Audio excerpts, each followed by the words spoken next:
Excuse me, boy. A little stuff caught in my throat. Ah. Hello, happy Monday as we're recording this. Welcome, everybody.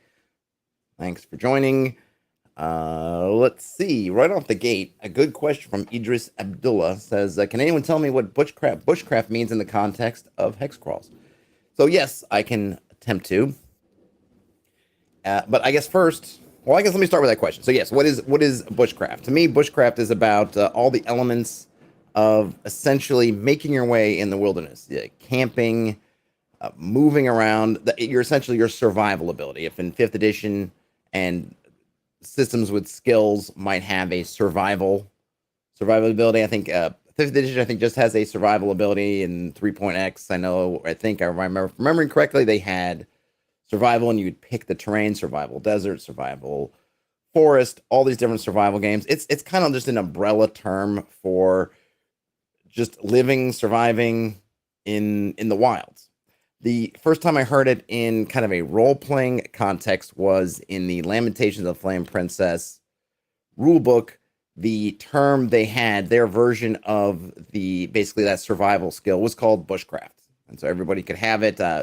If you were a specialist, which was their version of the kind of rogue, you could add more ranks to it. You could level it up essentially, but it was that basic survival ability. In this case, it works has kind of the double meaning. So we have sort of the role playing game sense, if we go back to Lamentations, of this bushcraft skill, and then bushcraft in general, and then on top of it, in the Humble Bundle, which if you've watched some of my streams recently, we've looked at a couple things, has currently a book bundle all about bushcraft survival guide stuff, and part of that is Bushcraft 101. A field guide to the art of wilderness survival. So bushcraft I think it's good for hex crawling in terms of the mechanics. I think it's a good thing to look at because, one, even though we might not be engaging practically with every element of wilderness survival, oftentimes these elements we might be rolling up into different procedures that we want to use, or we maybe will look at stuff and say, oh, that's really interesting, I want to make a procedure for it.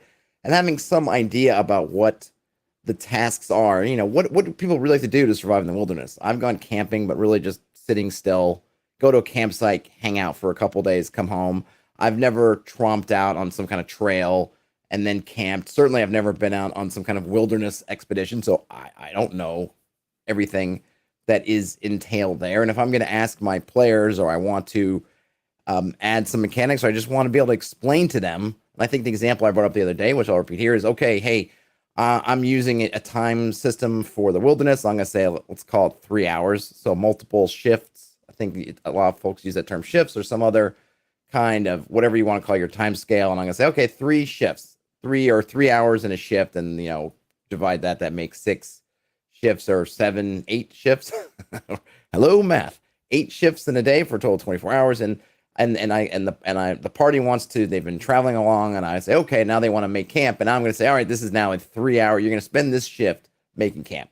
And the players might go, well, wait a minute. What does that mean? Why does it take 3 hours to find a camp? And as a GM, as a person, I might go, yeah, you're right. I don't know.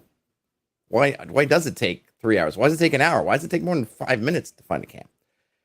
Well, as we might soon see in this Bushcraft 101, maybe the art of finding a camp is a little bit more involved than we might take at first blush. And if I know those things, I can communicate them to my party.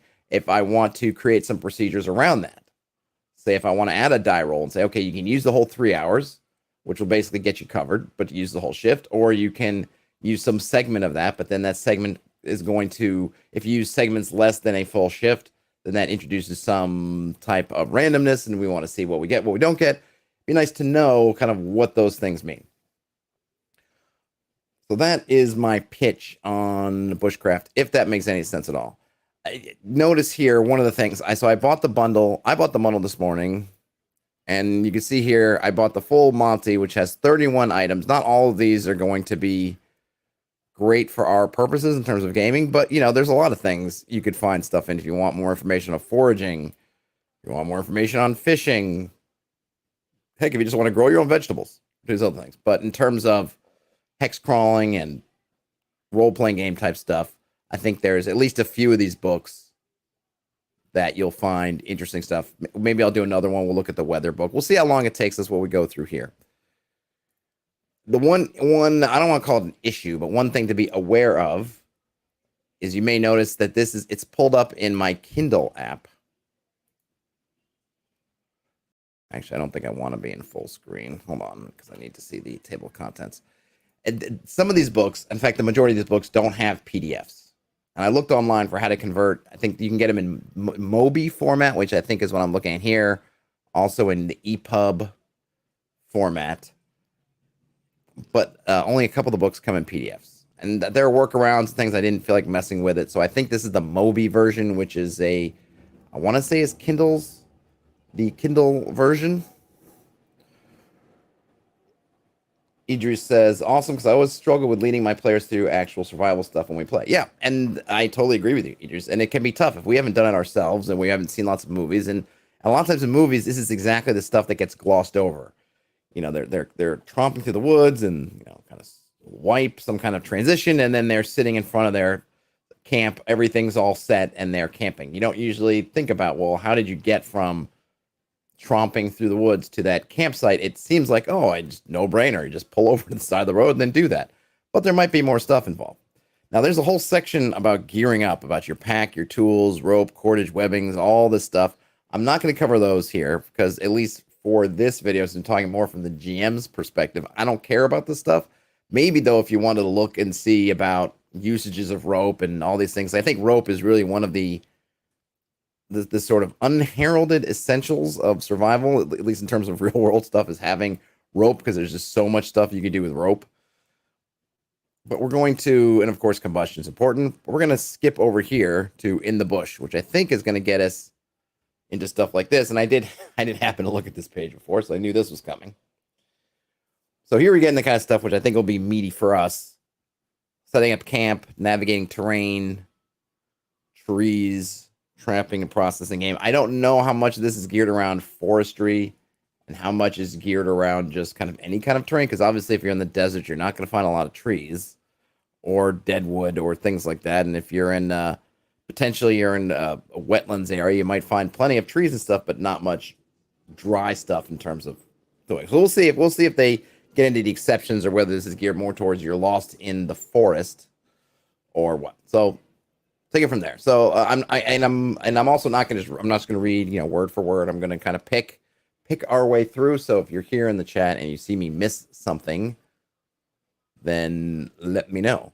First, we have a quote from Mors Kochansky from 1987.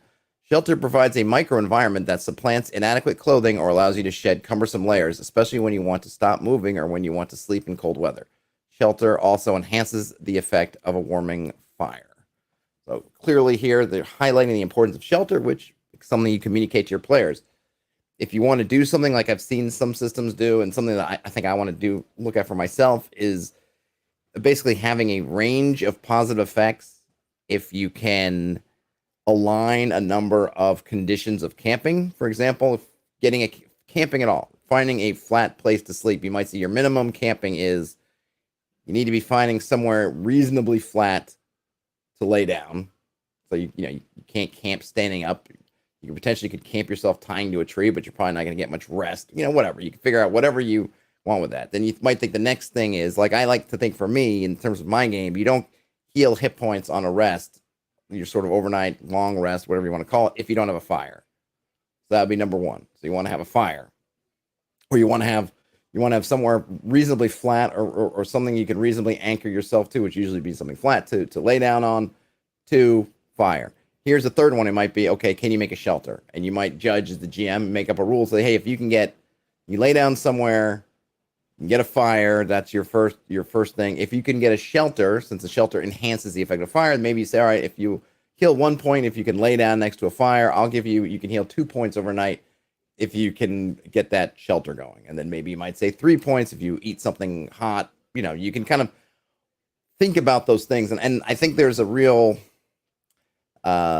important aspect to the mechanization part, because those are things that you can then have your players, you could put your sort of checklist in front of the players. Hey, the max amount you can heal overnight maybe it's a big number, maybe it's 4 or 5. And the players go, "Ooh, I'm getting 5 hit points and I'm just sleeping overnight." I mean, in an OSR game, that's quite a lot. Other games, maybe not so much, but you can make those numbers relative to your system. But then you say, okay, well, in order to get those, here's what you need to have. You need to be able to lay down somewhere, lay down somehow. That seems pretty easy. You need to make a fire. Now the players are thinking, ooh, but if I have a fire, then maybe people are chasing us. Okay, maybe that might be dicey. Now you need to cook a meal. Okay, well, we don't really have anything like that. Or, that means we definitely have the fire. Okay, whatever. And then, okay, shelter. We were traveling light. We didn't want to bring, we didn't pack any tents. We didn't pack anything to even make shelters. Do we need to spend extra time putting together shelters that might leave more traces for people to find, so on and so forth? So all these mechanical things end up giving your party not only some reasons to try to line all these up. Okay, great. I want my shelter. I want my fire. I want my hot dinner. But they also give them choices that will be meaningful because there are consequences. Yes, if you make a fire, that's going to do something. If you cook stuff, besides just the fact that you need to have the fire, that's going to add smells, which you might say that adds more chances of something finding you in the night, because even if they don't see your fire, they might smell what you're cooking. If you have a tent, that's something that's a little bit more visible. Even afterwards, if somebody is trailing you, that's going to be more traces left behind, so on and so forth. So you can not only have, here's the list of things to do, your checklist, if you will, here's what you get if you do it, but then also here are the consequences for if you do that. If you do these things, more chances of encounters, more chances of being followed, et cetera, down the line. One of the most important decisions you can make while tramping is where you choose to establish your camp. Much of this decision is based on a simple set of rules, the 4 W's. But some other things to consider are how long do you intend to stay? Are you only stopping for a quick lunch and a break? Are you staying only one night, then moving on? Or do you intend to make a base camp from which to work several days? And the nice thing about these questions is here in the context of this book is they're asking you to consider as the person potentially doing these things. But these can also be things that you can ask your players when they're doing it. If they're heading off somewhere, you can say, hey, is this just an overnight campsite? Are you just, obviously the quick lunch and a break context is going to establish that, but you might say, okay, you're taking this quick lunch. Are you finding somewhere kind of a campsite to do this? Or are you just stopping right on the trail and doing this? And then are you making a base camp for example, in a given hex area, in a hex for further exploration, and you're going to be coming back to over and over again? Or is this a one and done type situation? Now we get to the 4 W's, which is pretty much the extent of what I looked at before I started this. The 4 W's are a very easy yet important checklist of concerns to follow when choosing a proper camp location. They are wood, water, wind, and widowmakers. And just falling back to my original point, if your players ask you, well, hey, why are we taking 3 hours to find a camp? These are the kinds of things you're saying. Well, you're trying to find a camp that has access to wood because you need to, if you're going to make a fire, that might be important. Water, to refill your water. Oftentimes, a lot of games I kind of hand wave away the water. Just if it were in a desert, I wouldn't, but in your just kind of woodlands, I tend to just hand wave away because there tend to be a lot of sources of water. But that could be something else that you go, okay, if we're going to hand wave away the fact that you're filling your water every time you stop, then part of that is you're finding campsites that have some kind of access to water. And then the third one, we have wind, and then widowmakers, which is kind of a little interesting case. But I will just go through them in order. So first of all, wood and water. The first W stands for wood. Be sure to ask yourself the following questions each time you stop the camp. Do I have a close source for the wood I need to accomplish any tasks I plan for this camp setting? Is there firewood to last the time I will be here? Is there enough deadfall, or will I need to cut wood? Depending on what tools you have with you, this can be significant. Are there construction materials close by that I can use to build shelter, framing, cooking gear, or any other crafting I have planned? Is the wood that is available to me the proper species for either a warming fire or a cooking fire? Now that last one's pretty, I feel like is almost more detail oriented. I would probably want to get into, but I think the interesting thing with these questions here, and if we were to go back and look at making a mechanic for this, if we were to say, and let me just change my thing. Let's just say that a shift is 4 hours rather than 3 hours. So 6 4-hour shifts in a day instead of 3. I might say that if you're going to use the whole shift, since there are basically 3 things we're looking for in a wilderness situation, you'll be able to kind of knock all those out, right? But then if you start taking a chance and saying, I don't want to spend 4 hours, I only want to spend an hour, then maybe you'll get one of these randomly, and the other ones will be not there, something like that. So the interesting thing with the wood stuff, and this is also where maybe the party can make decisions. Hey, we're carrying our own firewood with us, and I think we looked at a long time ago, and it feels like a long time ago, but I don't think so. Into the Weird and Wild and some other systems that talked about having basically a generic supply that could be that you're bringing your own firewood. Well, then if you're bringing your own firewood, then maybe you can knock off that one. Say, hey, we don't need to worry about wood, we've got it. Also, are we going to be constructing anything? Are we going to be making lean-tos or some kind of structures with the wood? If we're carrying around our own tents, then we can knock that thing out and say, no, we don't need that one. So then if you can maybe knock out enough of these, you can say, hey, we don't need to use the whole shift because we're not going to be looking for wood. We don't care about wood. We've got our own construction stuff. We've got our own fire cooking things going, or we've got spells to cover that. We don't need these things. So you can go through and have your almost your checklist and say, hey, if you need, these are the things you need wood for. If you have, you can mark these off yourselves, and you no longer need to fulfill that particular part of your making camp procedure, finding camp procedure. You don't need wood. So you can knock that out. Let's see. So we get some more detail down here. Generally, to build a quick warming fire as well as for initial fire lays. I'm not sure what that is, but you want softer species of wood such as willow, poplar, pines, or cedars. If you're planning to cook and need a lasting coal bed without the resins and oils prevalent in some of these woods, you will want hardwood species such as ash, walnut, oak, and hickory. All right, good to know. I probably wouldn't go into that kind of detail, but if you want to, you've got it, and I'm sure there's more about that in here. But I had no idea about these kinds of differentiations. I mean, I know between softer wood and hardwood, but not in terms of the camping element. So that's kind of cool. Just to know. Today I learned kind of stuff. And this is iced hibiscus tea for the working man. The second W stands for water. As with wood, there are important questions to answer before you set up camp. Is there a water source within a short distance of camp that would be convenient for easy collection? Is the water source a flowing source or a standing source? A standing source will evaporate in summer and poses the threat of stagnation as well. Any ground source water will need to be boiled at minimum, but both filtering and boiling is preferred when possible. Is the water source large enough to hold food fish? Is the water attractive to other animals that will use it, such as frogs, crayfish, turtles, and the like? Is the source large enough to attract mammals to use it as a daily source of water? These are, again, great questions, some of which we want to think about ourselves, some of which we're going to want to ask. And the players, if we're looking at that checklist of, hey, these are all things you want to do from camping, if your players decide to carry a bunch of water with them, then maybe they could cross that off the list because they don't need to worry about water as a source, since they're carrying, maybe they've got their cart that they're trundling along. That's gonna, I mean, obviously they have a whole big cart that they're trundling with. That changes a lot of the things about camping, but let's say they've got water, or they have, again, magic might stand in for water. They don't need it, they've got it, then they don't need to worry about it. Some of these other ones are also good about the food part. Okay, well, we're not going to be fishing, so we don't have to worry about, is the possible fishing. We're not going to be hunting, so we don't have to worry about hunting.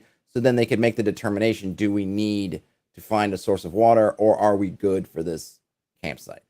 And then, of course, in terms of us, if they're looking for it, they may need to make accounting about what to do if it's standing water, given that we'll need potentially some kind of filtration or boiling, and or whatever the fantasy medieval equivalent, or just casting some kind of purify food and water type spell on it. Could just be if they've got if they have that means, they could do that. But kind of what are they doing with it? And if they're carrying around a bunch of water, if they have the spells, you can mark that off. And then you can look at it and say, well, if you mark all these things off the list, or you're comfortable with them, then that's another way you can camp quicker, because you no longer need to worry about water. Or, hey, we do need to worry about water, so that will then add into it.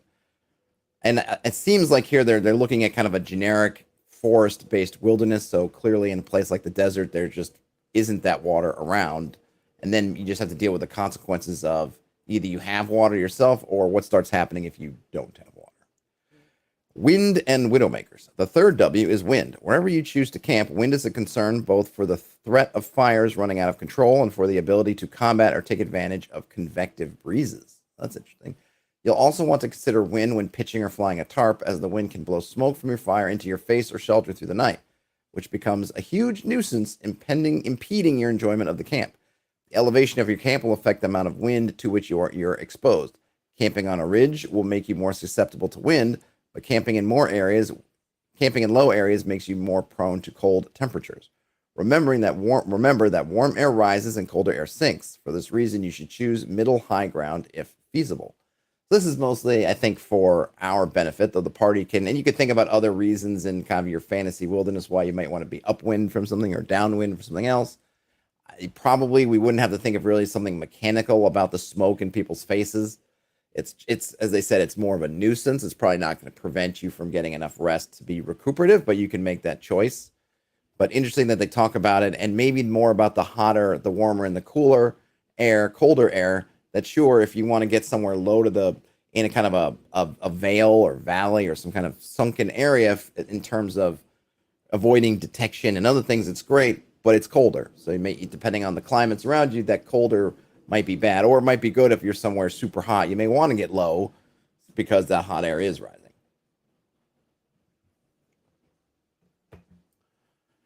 The fourth W stands for widowmakers. These are standing dead trees that may easily fall or break if subjected to wind. They could cause serious safety issues if they are close enough to fall into your camp area or the area into which you will frequently travel to get food or water.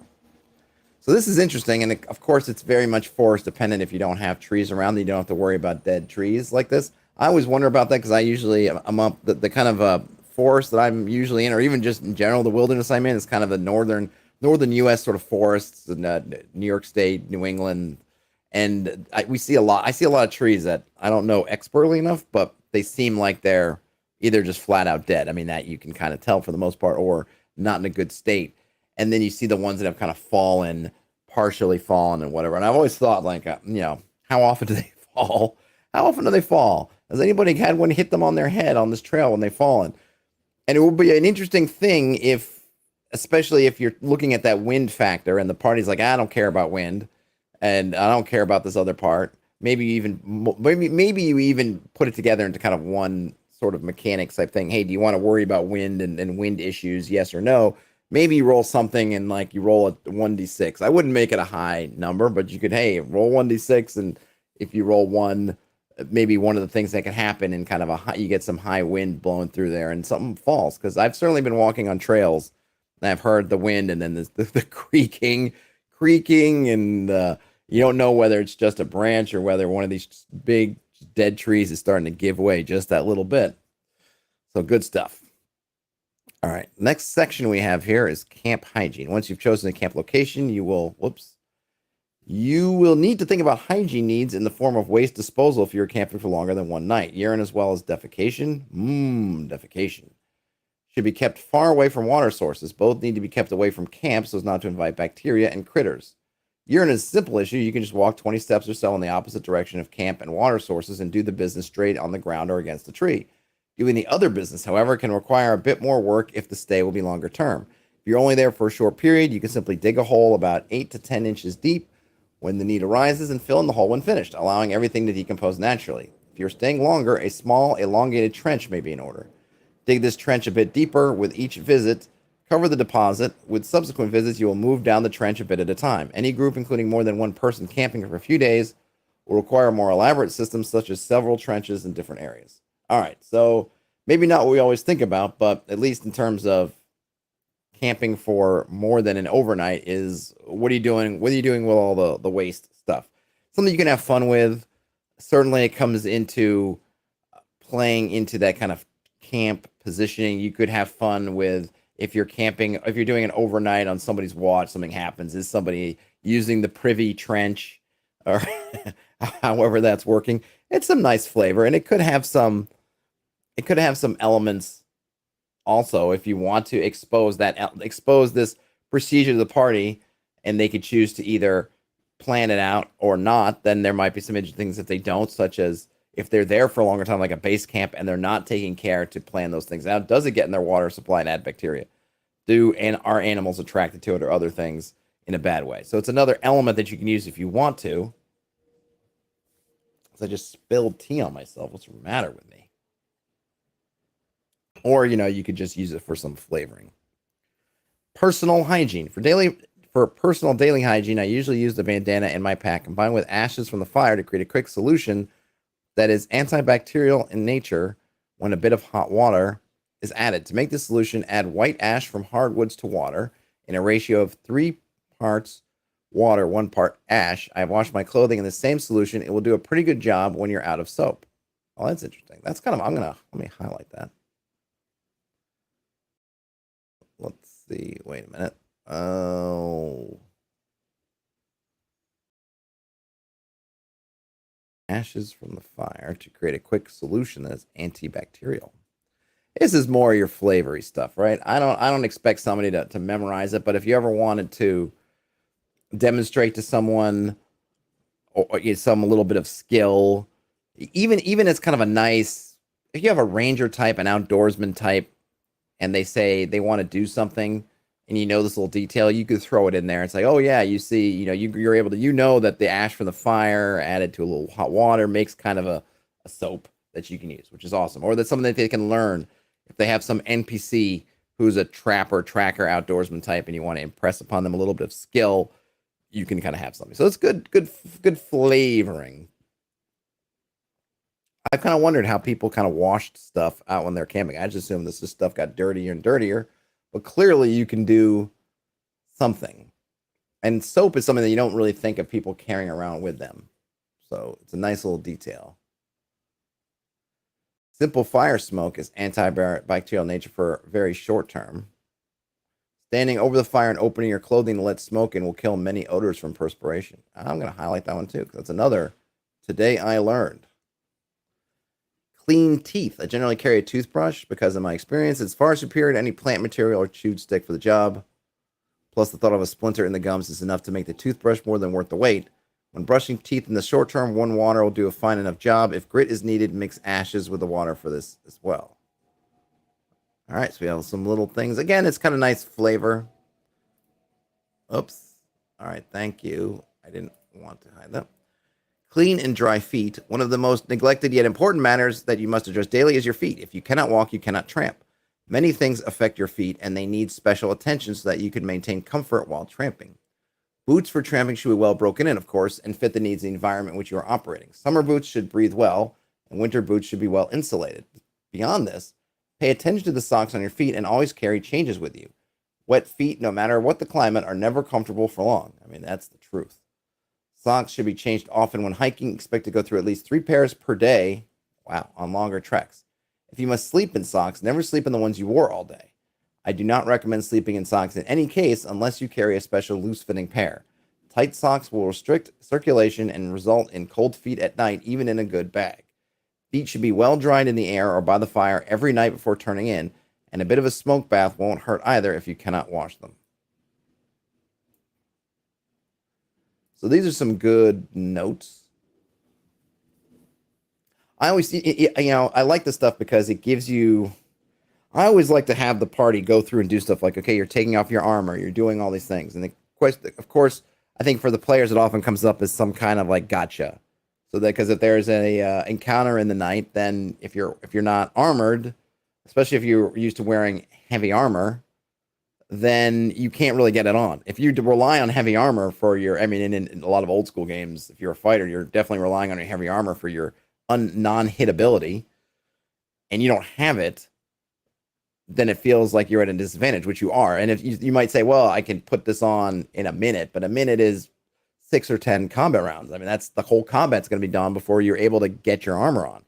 So as a GM, being able to come up with kind of reasons for this stuff is good. And even this thing like socks, it's a little thing, but it makes a big difference. If you're like, okay, well, if you sleep in your socks, you're going to reduce your travel speed. Hey, this is why, and all you can say why you got to take off your socks, you got to do this stuff. Then something happens in the night, they don't just have their shoes and socks on. They got to make decisions and do that stuff and have the consequences with them.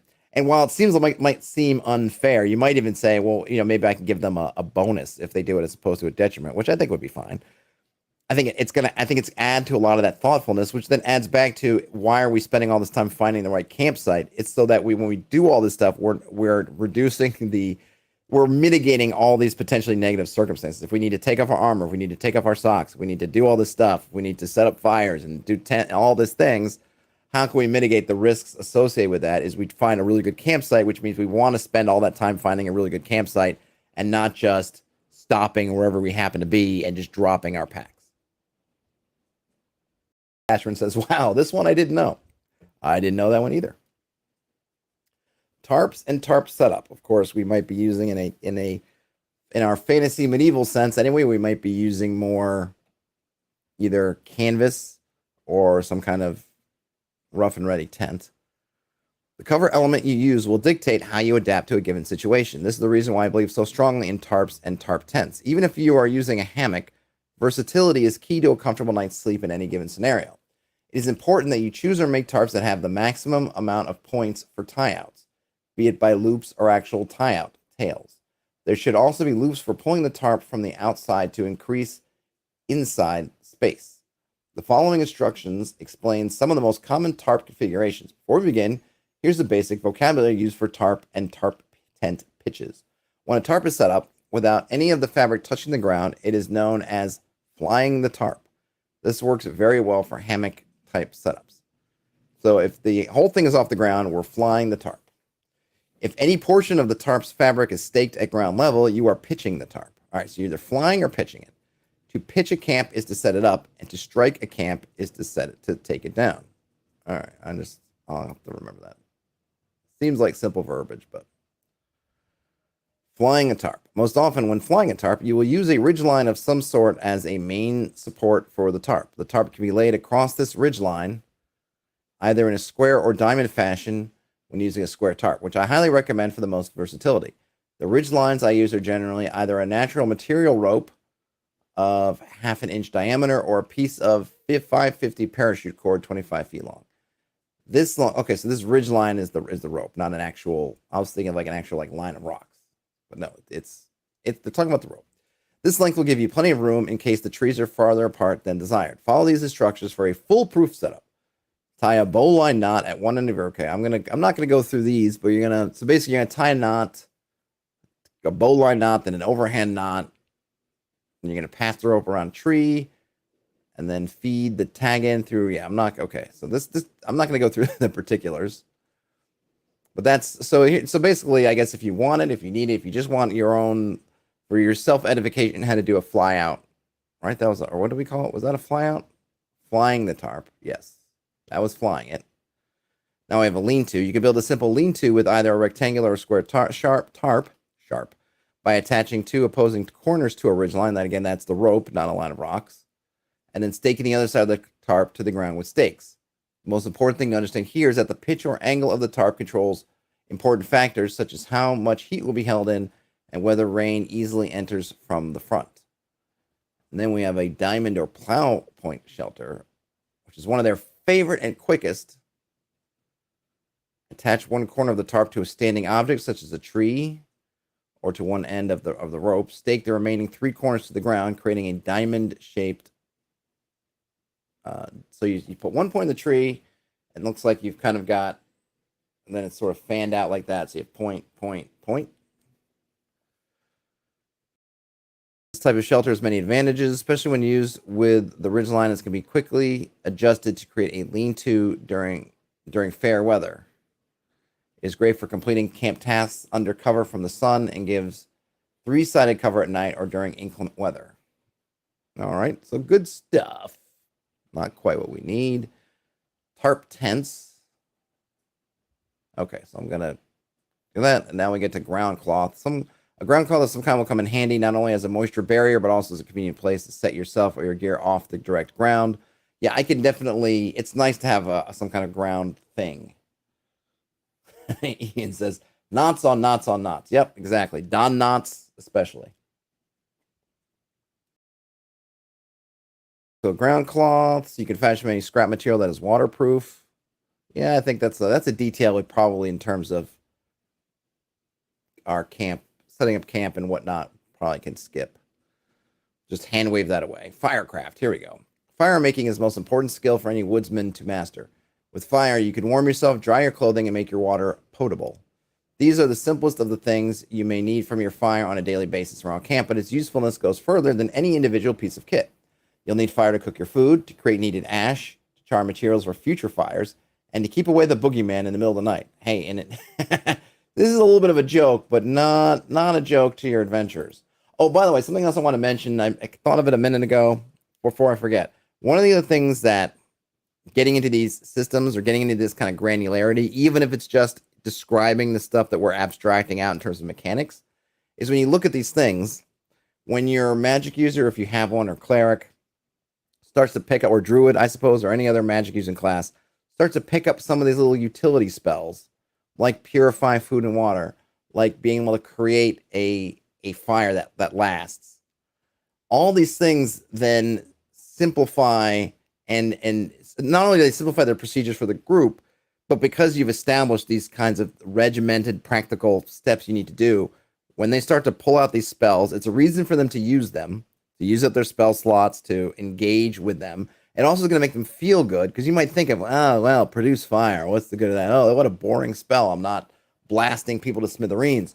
But when it means that you can reduce the amount of time you need to camp, because you don't need to look for a camp that has stuff for fire because you can make the fire, or you don't need water because you can produce water, or whatever it is, then that's the way they're really showing a benefit. And you could see then that it also helps add those steps to when they won't need to worry about camping so much anymore, because they'll be able to supply themselves with enough stuff through spells and maybe potentially magic items in the way that when they hit that threshold of like, oh my gosh, we've got this thing now where we don't need to spend a whole shift, we can do other things because we can do all this camping, that progression will feel meaningful to them because they've gone through the steps. Yeah, they went at first level and second level, third level, and they're in they were kind of, it might have been a little bit of a slog. I need to think about it. When they get to third or fourth, whatever level, and they start picking up these things that allow them to shortcut and get around it, it's going to feel like, oh my gosh, this is great. And of course, when they finally get to being able to do kind of mass teleports and things like that, and really, or they get their own flying airship, whatever going on, then of course that will obviate a lot, or remove a lot of this stuff. But you get that progression, and when they stop having to worry about water because they've got it, it gives them something to feel good with a spell that might just feel like, well, geez, that's boring. But no, it's not. It has a real usefulness that is then demonstrated in the game, right? And aiding other things. If you have the ranger out there spending 3 hours searching for camp, now only has to spend 1 hour because the cleric can do the water, the wizard can make fire. Not only do they feel good and they feel like they're contributing more, but the ranger is going to appreciate it because it's going to make any kind of mechanical things they need to do easier. And the whole group's going to appreciate it because that shortens the amount of time that they have to spend on those pursuits. The triangles of fire. Oh, wait a minute. Let me read this. The campfire is the television of the woods, ever-changing and surfing the channels as it burns through the night. That's very nice. Now on to the triangles of fire. All fires need 3 components to burn: ignition, or heat, oxygen, and fuel. By understanding and controlling these inputs, you can master fire. If you add to or limit any of these inputs, you will change the outcome. This means you can create a warming fire, create a cooking fire, or make charred material for creation of your next fire. I'm really interested in the charred material stuff. That's something I never think about. Fuel is further divided into a second triangle: tinder, kindling, and fuel. These are major inputs that will increase or diminish your chances for success, especially when conditions are less than optimal for building a fire to begin with. So tinder is the most highly combustible material within the fire's components. I'm just going to highlight that for myself. Bloop. It can be made up of many things from natural to man-made materials, but should readily take a spark or easily catch fire when a smoldering ember is added. Kindling is made of natural materials that are pencil-sized or smaller in diameter. You will want about 2/3 of your initial fire light to be made up of this material. And then finally, fuels will be anything bigger than kindling, up to and including logs, depending on the nature and need of the fires you are using. Starting materials. Oh, I didn't see in chapter 6, so that's something we didn't cover because it was part of the combustion. All right, so the chapter 6 combustion is part of gearing up, which you didn't cover. But I'm not going to spend too much on here. Lighters, rods, magnifying glass or sunglass, or a char tin for basically what you're using to to start your fire. In terms of kind of natural stuff, bird's nest. A bird's nest as an element of the fire lay is a bundle of highly combustible materials shaped and formed to mimic the nest of a bird. What is imperative to understand is that it truly needs to be like a bird's nest, a combination of fine, medium, and coarse materials that are highly combustible, such as inner and outer barks from softwood trees, such as cottonwoods and poplars. That's cool. Grasses and weeds will work for this, as well as birch barks, but some barks have other properties that will be discussed later. A bird's nest is used in combination with an ember, either created from char or from another method, such as a bow drill. It must be of a size that will sustain flame long enough to light kindling. I'm just going to highlight. Is it going to let me? No. No. I'm going to do 2 highlights. There we go. A good rule of thumb for tinder is to make it softball size or larger. So again, this is just kind of flavor. I really love these details because if you're describing it, or again, if there's an NPC who's doing it, you can describe how they're doing it. If you have a ranger type and they just say, let's start the fire, you can kind of describe it. It also emphasizes that this takes time to gather, shape, all this stuff. It's not just like people get into, it's like, oh, just, and we have a fire. Well, not so fast. So part of that, again, part of why you are spending these multiple hours finding your camp, why all these things come together in terms of, okay, you're starting your fire, you don't have magic to do it. Maybe you do have a spark maker, but you still need all these other elements lined up, which means somebody has to go and do all this stuff. Somebody has to go find the proper barks of the trees and the different elements that will work for this. Someone also has to go and, once they have those materials, construct it in the proper way. And then, of course, then you have to then try to get that spark to light fire. All that stuff then explains or helps explain why maybe you're saying in terms of your camping, oh, hey, if you're camping with a fire, it's going to take you a few hours because we're putting together all the reasons on a practical basis why. And then, of course, if you get in there and someone says, well, I have produced flame, then you can say, great, well, that will cut off this part of it because you can do that. Don't you feel wonderful for having produced flame? And they, of course, nod that they do. Igniting the bird's nest. The bird's nest is best used when materials are slightly green or damp, and it may take the ember some extended time to effect ignition. When using this method, keep the nest separate from the actual fire lay and place the ember inside the bird's nest where the egg would be. Raise the nest just above your mouth level, remembering that heat rises. Blow lightly on the ember to heat the surrounding materials. As the ember and material glow brighter, you can increase airflow until the nest flames, then rotate 180 degrees to make the flames rise through the materials. Then place this burning bundle in the fire lay itself. So it's actually separate from the fire. I've never done this myself, so this is kind of neat to read. You get some kind of ember. I don't think we know exactly yet how to get the ember going. And then you're blowing on it, and you're getting it, and you're rotating it, and then you put it in the fire. Tinder bundles, twig bundles, flash tinders, and pine resins. Tinder bundles differ from a bird's nest in that they're placed at the base of the fire lay and generally ignited without the use of an ember. For this method, I'm just going to highlight that for myself. For this method to succeed, the tinder must be dry and combustible enough to readily take a spark from, okay, so you need a rod for that. I'm not sure what a ferocerium rod is. It might be something that might be, did they exist? Is that just a completely modern thing? Does anyone know anything about ferocerium rods? Are they things that existed back in our the old fantasy medieval days? I suppose it could be kind of a quasi-magical item if we wanted to have something. Might have to look that up. You can combine tinder bundles and bird's nests with a twig bundle to prolong the time needed to make a fire sustainable, which gives you more time to find materials to add to it. So someone can be doing this while someone else is going and finding wood. Twig bundles. A twig bundle can be used alone or combined with bird's nest or tinder bundles. The most effective way to ignite this tinder is to apply an open flame from a lighter. Well, all right. Well, that might be useful for spells if you have someone has a wand of adding a flame to the end of it, maybe prestidigitation, some kind of little flame cantrip or something. They might use a tinder bundle in combination with that. This will allow you to somewhat forgo the tinder leg of the triangle by applying excessive heat to combustible materials such as dry weed stems and weed tops. Wrap a twig bundle under a nest or tinder bundle and then turn the flame over on itself. Allow the flame to heat and rise through the twig bundle. This is the most effective method if used without open flame. And then you can insert it.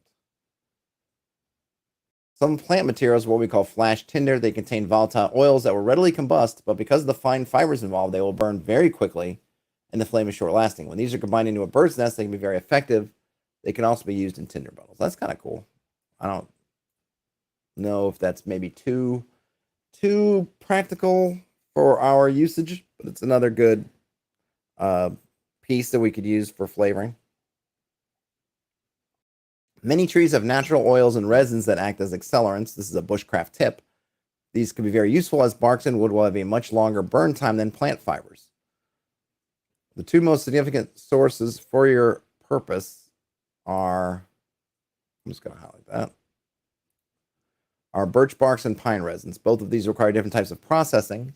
Birch bark can be peeled from the tree, but its intended use will decide the type of processing. Remember that anytime you are attempting ignition by sparks from a rod, you will need lots of surface area to catch the sparks. The same holds true with bark such as birch.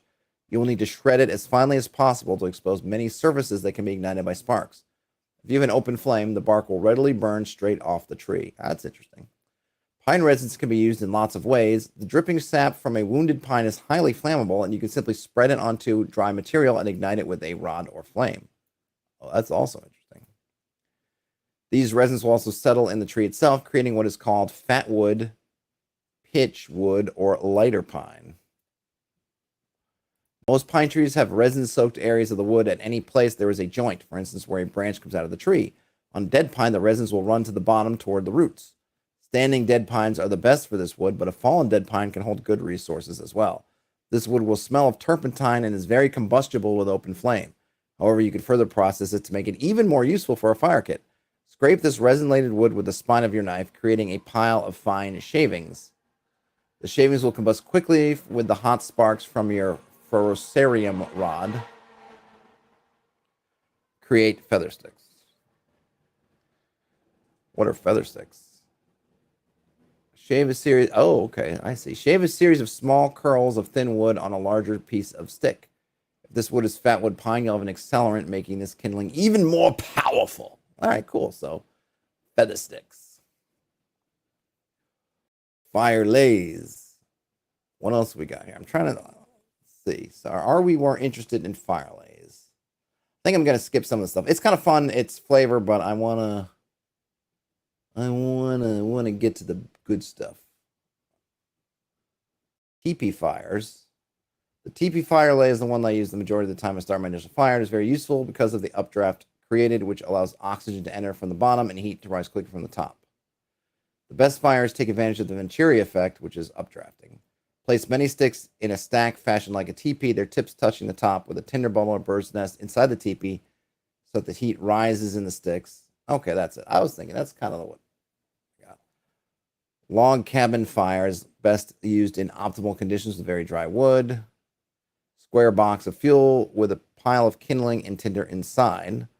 Lay the larger pieces across one another. The space between them gives them oxygen chance to flow into the lay. The tinder and kindling are usually lit by open flames. When shelter is not optimal and the weather is very cold, a long fire can be a lifesaver. Ooh, this one I'm interested in. A long fire is just what it sounds like, a fire that's built in a long line, parallel to your body when you're asleep. I've never seen that before. Anyone seen a long fire? That's something you definitely don't see on a lot of the shows. Could be another thing to use more as flavor, or to give them a choice. Hey, it's freezing. You can build a long fire and sleep next to it, but that has certain consequences. Or a normal fire, which will not give you so much. For a long night in cold weather without proper shelter, maintaining a long fire will take enough wood to fill a regular-sized pickup truck as high as the cab. Picturing this alone tells you the work involved in calories that will be spent just gathering this much wood. If such fire is necessary, you should begin setting up at least 4 hours before sunset. Well, see, there you go.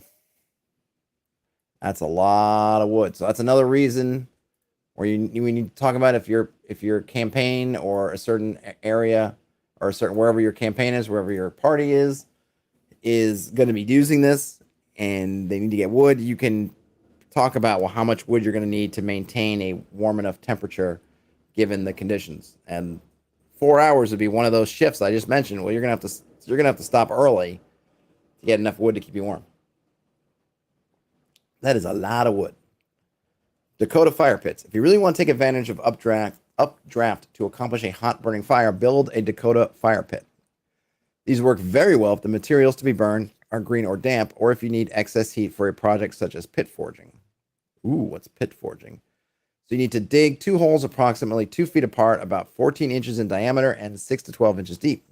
These holes are then connected by digging a tunnel between the two. In one hole away from the downwind, build the fire lay. In the opposing upwind hole, dig an angle on the edge facing the wind. This will maximize the airflow into the tunnel. So it seems like you've got 2 holes, tunnel in between, and you kind of slope this so the wind comes down, whoop, goes in that, through your passageway, blowing into the other pit. And there we go. There's a little, I like these. He likes these diagrams, pictures too. Whoosh. This type of fire has advantages and disadvantages. It will burn very hot, so if you're burning substandard material, this method will utilize the material most effectively. However, fuel consumption will also be at a maximum. So if resources are short, this is not a good setup. The Dakota fire pit. Keyhole fires. This type of fire is the best for cooking. To set up a keyhole fire pit, dig a small hole for your fire. How deep will depend on the size of the fire you want. At the front of this hole, you will dig a trench at the same depth as the fire hole so you can drag coals from the heart of the fire to create the cooking area over the trench. The resulting fire pit resembles the shape of a keyhole.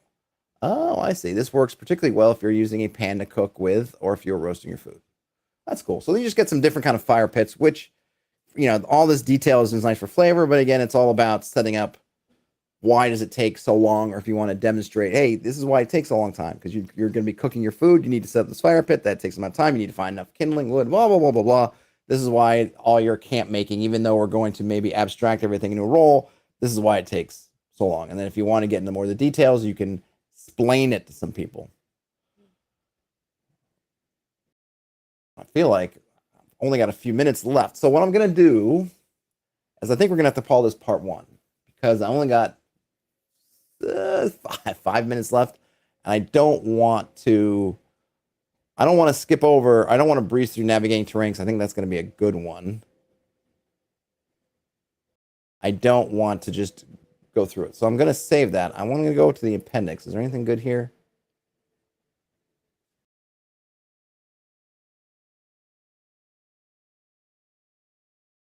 All right, so these are some interesting little things to remember, but I don't know if I need that. Wild edibles and medicinal plants. These would be cool. Cattails are nature's supermarket and pharmacy. I don't know. I could not really. I don't think I could pick out a cattail from a lineup. Field parsnips, dandelions. Dandelions I could find at least when they're blooming. Burdock plants, hickory nuts, black walnuts, raspberries, the common elderberry. And then we have some medicinal. These are kind of cool. It'd be nice to set up, so you could set up some tables of different, maybe plants, real and made up with their benefits. Wait, ooh, this is good. Charcoal. This isn't, of course, a plant, but I mentioned it in this section as it can be an indispensable resource in the case of accidental food or plant poisoning.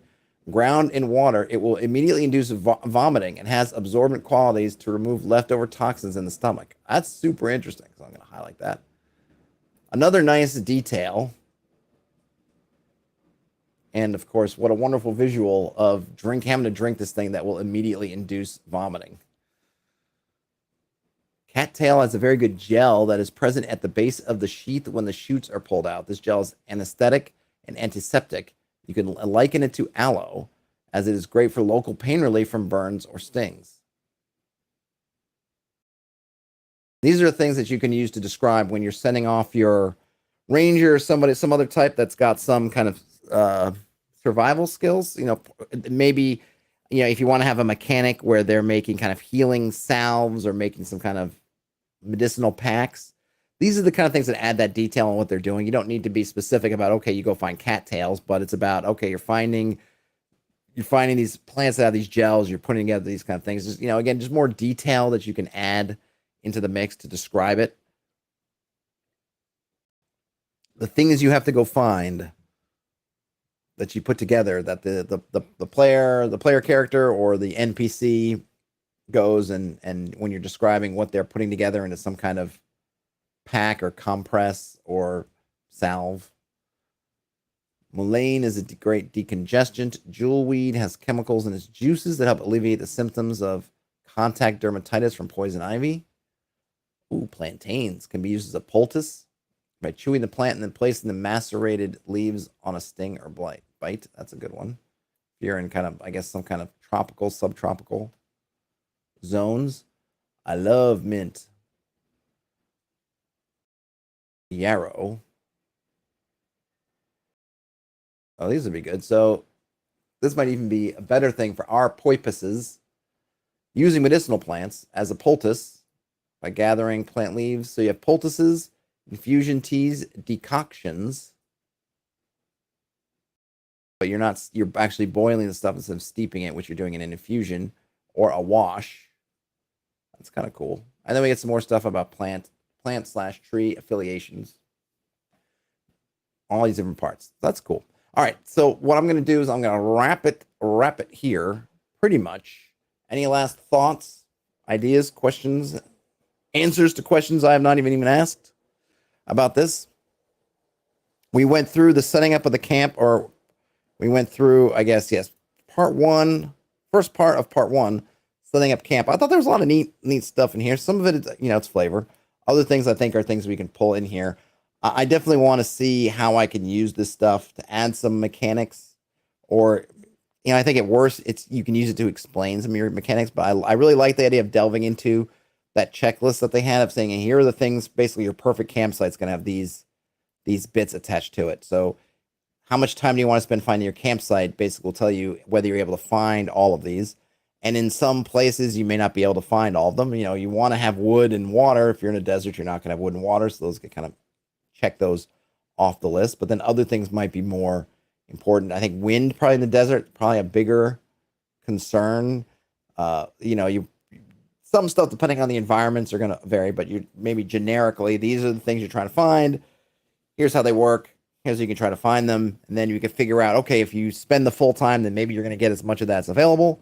If you don't spend the full time, then you're going to be giving up some of those. And then we can think about what might the consequences for that be. If you don't have good water nearby, that might be putting more of a strain on your resources. Did you even pack water, or were you always only carrying the amount of water with you just to last you through a day's travels, because you're going to need to resupply? So what happens if you stop having water, or did that force you to find water, kind of thing? And then the neat things about the setting up your campfire, some of the stuff was just, detail, which is kind of nice to have, but also you could think about the types of fires they do. Because, again, these things you don't see in your movies and TV shows. They tend to just, you just have a set fire. But if you are using cooking fires, it was neat to kind of see the different kind of fires you could make. I really like the idea of thinking about campsites in terms of how long you're staying, which might affect what kind of things you're doing for, what kind of fires, situations you're making. If you're going to be there for a while, you probably want to make one of the more complicated or complex fires, because you're going to use it over and over, or you're just there for an overnight, so you don't really care. And then the stuff about setting up your tent, it was detailed, but having those things, you could think about, well, what do you need to make a tent? Usually I just think about, you just go to the store and they just buy their tent and sleeping bag kind of thing, or the fancy equivalents thereof. But then thinking about it in terms of what are those pieces actually, or if your party needs to try to, come up with something, they don't have a tent, but they've got something else, then you could think about, well, what can you do with that? Or they could think about it. Some neat stuff. So I hope you guys like that. I will probably go on, make this a part one, and then part two, come back to navigating the terrain. So if you dug this, come back for the next one. Otherwise, have a great rest of your day, night, whenever you end up watching or listening to this. If you want to give a thumbs up on your way out, that would be awesome. If you've watched this and you're not subscribed and you feel like subscribing, that would also be awesome. Otherwise, game on, everybody, and I'll talk to you later. Bye now.